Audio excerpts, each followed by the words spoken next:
खातून खाना उन जुमलों के ऊपर ज्यादा चिड़ी हुई होती है जो एक हस्बैंड के लिए बड़े नॉर्मल से जुमले हैं। उनसे वो फरमाएं कि मेरे कौन से ऐसे जुमले हैं, मेरी कौन सी ऐसी अदाएं हैं जो तुम्हारे लिए तकलीफ का सबब है, मुझे लिखवा दो। हम लोग ना हादसे की सूरत में इकट्ठे होने वाली कौम है। जब तक हादसा नहीं होता हमें एहसास ही नहीं होता कि हमारा इकट्ठा होना कितना जरूरी था।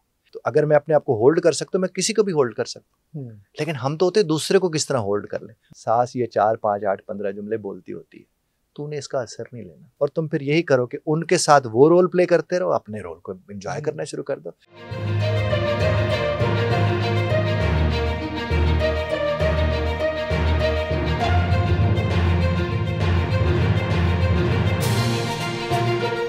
इजाज़ भाई, शादीशुदा ज़िंदगी में कौन से ऐसे अल्फाज मियाँ और बीवी इस्तेमाल कर लेते हैं जो नॉर्मली उनको नहीं करने चाहिए, जिसका बज़ाहिर तो फ़र्क नहीं आता लेकिन बैक ऑफ द माइंड किसी के दिल आज़ारी हो जाती है या कोई टूट जाता है या बिखर जाता है और करने वाले को पता ही नहीं होता और जिसको कहे गए होते हैं उसको भी नहीं पता होता कि मुझे ये बुरा लग गया हुआ है।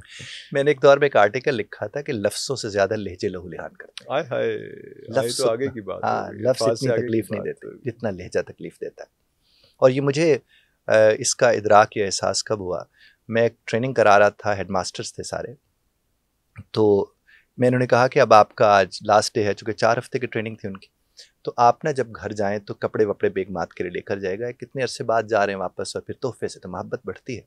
तो एक साहब खड़े होकर कहने लगे, लेके जाने उन्हें जी ओ तो खैर। मैंने कहा जिस तरह आप देते होंगे समझ अंदाजा है। तो हमने ये देखना है जब एक हस्बैंड खास तौर पर, आप देखिएगा खातून खाना उन जुमलों के ऊपर ज्यादा चिड़ी हुई होती है जो एक हस्बैंड के लिए बड़े नॉर्मल से जुमले हैं। This what I am saying. अच्छा, मिसाल उसने कहा चाय मिल जाएगी, and likewise by the way, of course उसने कहा चाय मिल जाएगी। हाँ। तो अगर खातून खाना पहले कौन देती थी, आप जरा जुमले का देखिए बुनत कैसे हुई है।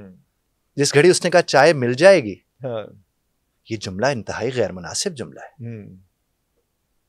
इसको बदल के उसे कहना चाहिए कि मुझे चाय चाहिए, चाय बना दें, समथिंग लाइक दिस, या चाय बना दे मिलके बैठ के पी लेते हैं, समथिंग लाइक दिस।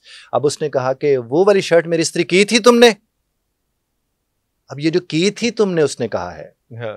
वो आराम से भी तो कह सकते, ये ज्यादा है, ये बहुत ज्यादा हो रहा है। लहजा तो हमारे यहाँ लफ्ज तो हैं सो हैं, लेकिन जुमले में एक चीज सिर्फ ये करें, जिससे आपने बड़ी खूबसूरत बात आपने अभी फरमाई कि उन्हें पता नहीं होता लेकिन अगला तकलीफ से। तो उसका बेहतरीन तरीका ये है कि खातून का जो पसंदीदा कोना है घर का, उसमें जाकर साहब बैठे और उनसे वो फरमाएं कि मेरे कौन से ऐसे जुमले हैं, मेरी कौन सी ऐसी अदाएं हैं जो तुम्हारे लिए तकलीफ का सबब है, मुझे लिखवा दो। शुरू में तो अजीब लगेगा, हंसी आएगी, अजीब लगेगा, लड़ाई भी शुरू हो सकती है, इस बात पर भी हो सकती है, इस बात में झगड़ा होता है। मैंने तो ऐसे ही कहा था, बात ही होती। तो अब जब वो उसने तय कर लिया कि मैंने लिखवाने हैं जुमले, तो इसका मतलब तबसरा नहीं करना, जुमले लिखने, जुमले लिख के चुप कर जाना। जब उसने वो लिख लिया तो उसको वह कि मैं मोहतात रहूंगा, अल्फाज और तशरीह नहीं करनी वहां पर से आपको सिवा कुछ नहीं चलना। तो वहां पर वो जुमले जब लिख ले तो अगले दिनों में इंश्योर करे कि उसने वो जुमले नहीं बोल, नताइज मुख्तलिफ होना शुरू हो जाएंगे। उसके बाद हो सकते खातून को इस बात का एहसास हो कि आपको भी तो मेरे जुमले बुरे लगते होंगे, अब आप लिखवा दीजिए, फर्क पड़ता है। मेरी किताब है इसके ऊपर, रीअपियर टू रिपेयर, उसमें मैंने इसमें को 101 मैंने सवाल और सिचुएशंस दी हैं। वो मैं कहता हूँ वो किताब कोई भी लेके बैठ जाए अपने घर के किसी भी कोने में, सिर्फ एक दूसरे से सवाल जवाब करना शुरू कर दे, चूंकि है ही कम्युनिकेशन। मोहब्बत क्या है? कम्युनिकेशन। मोहब्बत ये तो नहीं है कि तेरा मजबूर कर देना, मेरा मजबूर हो जाना, मोहब्बत ये तो नहीं है। तो ऐसा क्यों ना हो कि किसी की शादी हो या कुछ ऐसा हो तो उनको ये किताबें तोहफे में दी जाएं, बजाय इसके कि सलामी 5,000 रुपया और बस 10,000 5,000 वापस आया, 5,000 रह गया, वो हो रहा होता है उसमें। लेकिन ये देखें, ये कुतुब देखिए पहले दे दी जाए जो जा रहे हैं, आप बजा फरमा रहे हैं। मैं आपसे एक बात अर्ज करूँ ना, हम लोग ना हादसे की सूरत में इकट्ठे होने वाली कौम है। जब तक हादसा नहीं होता हमें एहसास ही नहीं होता कि हमारा इकट्ठा होना कितना ज़रूरी था। तो ये हादसों की तलाश में रहते हैं। तो ये किताब का एहसास जब तक होगा नहीं, उसकी कीमत ही कोई नहीं होगी। तो अगर वो ट्रेनिंग वालिदैन कहें कि ये जुज़्व है, ट्रेनिंग करके तुमने जानी है, तो उस ट्रेनिंग का पता वालिदैन को भी होना चाहिए, क्योंकि उसमें उनका भी किरदार होगा।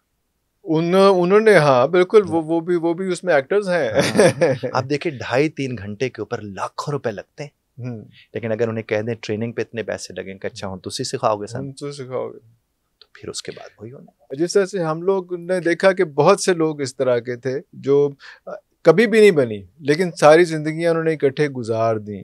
हमारे यहाँ पे उसको अच्छा भी कहा जाता है कई एक माशरे में। फिर एक जगह पे ये भी आ गया कि यार अगर बात नहीं बन रही तो तुम छोड़ा ना। एक टाइम वो था जिसपे कहा गया कि भाई तेरा जनाजा ही आए, और दूसरा टाइम ये आ गया कि कोई ना गाल बनी तो बेशक तू छाटें या सिखलोते हैं, फिक्र ना करें। उसमें दोनों एक्सट्रीम्स हैं। शायद जिसने कहा था जनाजा भी आए उसका भी मकसद ये नहीं था कि जनाजा भी आए, मकसद ये था कि आखिरी वक्त तक तूने कोशिश करनी है निभाने की। और जिसने ये कहा कि छट के आज ही पावे, उसने भी ये नहीं कहा कि जरा सा कोई कॉन्फ्लिक्ट ऑफ ओपिनियन आया तो तूने कहा ऐसी तैसी में जा रही हूँ अपने अब्बा के घर या भाई के घर, व्हाटएवर। तो इसमें जो रिसीवर है जिसके बाद ये बात कही जा रही है, उसका शऊर में होना और उसका इस बात को समझना कितना इम्पोर्टेंट, बहुत ज्यादा जरूरी है। वो बड़ा खूबसूरत आपको शऊर आपने इस्तेमाल किया, वो है कि जब नशे का शऊर आता है फिर बिन पिए ही सुरूर आता है। अल्लाह शऊरी तो है शऊर। हाँ। आप देखे जिस घड़ी हमने उसे कहा कि जिसने आपने फरमाया दो एक्सट्रीम्स तो आ गई सामने आ गई। इसका मतलब वो जो मुतवाज़िन बात करने वाले थे उन्होंने तो मुतवाज़िन बात ही नहीं की, तो कितने अनट्रेन्ड लोग हमारी जिंदगी के साथ खेल रहे थे और हमने उन्हें खेलने दिया नहीं। लेकिन हमें कहना कि बेटा कोशिश करें, वो कोशिश जब तक आप उसको थोड़ी नहीं मारते ना, हमारे मास्टर में ये भी तो मसला है ना। देखें कोशिश करी तो कोई बात नहीं नहीं हुई ना, कोशिश किस तरह करें कि कोई तरबियत वो तरबियत है, वो है तरबियत। और अगर उस बच्ची ने या बच्चे ने अपने माँ बाप को सुलझे हुए देखा है और शादी के इंस्टीट्यूट को घर में हसीन तौर पे देखा है, तो वो उसको भी हसीन बनाएगी, क्यों नहीं बनाएगी। और देखें साहब 30 से 45 सेकंड्स का वक्फा ले लें जवाब देने में, जिंदगी जन्नत और जहन्नम दोनों के दरमियान से होके आ जाती है। जो पहली चीज ज़हन में आनी है वो नहीं कहनी। अगर गुस्सा आया हुआ है तो जो पहली चीज ज़हन में आनी है, हम वक्फा तो देते नहीं ना, नहीं कहनी, हम होल्ड कर लें। यस, देखिए होल्ड कर ही वही सकता है जो अपने आप को होल्ड कर सकता है।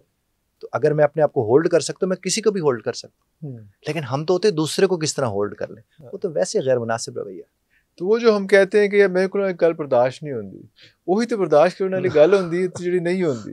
होता तो यही है। तो वो इतना सिंपल जुमला क्यों है ये कि मेरे से ऐसी बात बर्दाश्त नहीं होती, और ये एक बड़ा कंफर्टेबल है कि यार वो है तो गल बर्दाश्त नहीं करनी। यार हमारे जनाबे वाला बहुत से मकूले, बहुत से जुमले बदलने वाले हैं, वो टिप ऑफ द टंग हो चुके हैं, उनकी तासीर कोई नहीं रही, उनका जो कर ये तो है कि ऑटो पे लगा हुआ है, मेरे तो बर्दाश्त नहीं होती। हाँ भी अगर तुमसे बर्दाश्त नहीं होती तो ये तुम्हारा मसला है, ये एक अलार्मिंग सिचुएशन है बर्दाश्त, क्योंकि बर्दाश्त तुमसे नहीं हो रही। हाँ तो बर्दाश्त तुमसे नहीं हो रही, भुगतूं मैं क्यों? भुगतूं मैं, और सब खानदान पूरा भुगते। क्यों भुगते? तुमसे बर्दाश्त नहीं तो इलाज कराओ, तुम्हें इलाज की जरूरत है। नॉर्मली कितना एक बच्ची जब किसी घर में ब्याह के जाती है तो उसको कितना अरसा बर्दाश्त करनी चाहिए? 6 महीने, साल, 2 साल, 5 साल? बर्दाश्त तो नहीं करनी चाहिए किसी को भी। बर्दाश्त से मुराद वो वाली बर्दाश्त नहीं कि उस पर कोई अजाब शुरू हो गया या टेंशन शुरू हो गई है, उस पर कोई सोबतें आनी शुरू हो गई हैं। बर्दाश्त से मुराद ये है कि कोई टॉलरेंस हो कि यार ऑड्स है ना, जैसे आपके ही अल्फाज हैं कि भाई ये अंगूठे के निशान जो हैं वो इकट्ठे एक जैसे नहीं है, तो दिमाग इकट्ठे कैसे हो सकते हैं? आपने सुना? हाँ, तो वो अब इसको आप डिफाइन करेंगे ना तो फिर दिमाग इकट्ठे नहीं है, तो उसको कितना टाइम देना चाहिए इकट्ठे होने के लिए? ये तो नहीं कि पहली दफा ढस हुआ और खत्म हो गया उसमें, तो कुछ तो टॉलरेंस हो ना, उस तरह से बर्दाश्त। एक बात अर्ज करूं, ये मैं एक जुमला आपकी खिदमत पे पेश करने लगा हूं। अगर इस जुमले को हमारी बेटियां, बहनें, हमारे बेटे, प्लीज भाई हमारे, वो समझ लें कि जब आपसे कोई बात करता है, आप एक लम्हे को ये समझ लें ये उसका पैटर्न है, मेरा फॉल्ट नहीं है। This is what I'm saying, बिल्कुल। आप जिस घड़ी ये कहेंगे ना ये उसका पैटर्न है, हाँ, मेरा फॉल्ट नहीं, आप उस साइकिल का हिस्सा नहीं बनेंगे। हाँ। जब आप उस साइकिल का हिस्सा नहीं बनेंगे आप रिस्पॉन्सिव हो जाएंगे। जब आप रिस्पॉन्सिव हो जाएंगे तो आप चीजों को समझने की हालत में होंगे। रिएक्टिव तो समझने की हालत में नहीं होता। हमारे यहाँ जो बच्ची जाती है किसी घर में, उनके पैटर्न के साइकिल में फंस जाती है ये चीज, और वो उसे अपना फॉल्ट समझ लेती है। हाँ। जब वो ये समझे कि ये है इनका अपने एक रिवायात है, रिवाज है, मामलात हैं, मैंने अपने आप को खराब किए बगैर इनके साथ रहना है। और अगर मैंने इनके साथ रह के अपने आप को ख़राब कर लेना है तो मैं अभी से अलहदा हो जाऊँ तो वो बेहतर है। बाकी टाइम साहब, कितना कितना वक्त साथ गुजारने के बावजूद लोग 40-40 साल के रिश्ते, बच्चों की शादियों के फिर छोड़ देते हैं और कहते हैं 40 साल अजियत वाले थे। तो एक तो आजकल मुझे नहीं पता ये जुमला मुनासिब है या नहीं, हम लोग उसे कहते हैं कि पहले बरस तो कोशिश करें औलाद के हवाले से एहतियाती करें, क्योंकि कोई नहीं पता अब कि क्या मामला था। इतना सैचुरेशन पॉइंट हमारा कम होता जा रहा है इसको।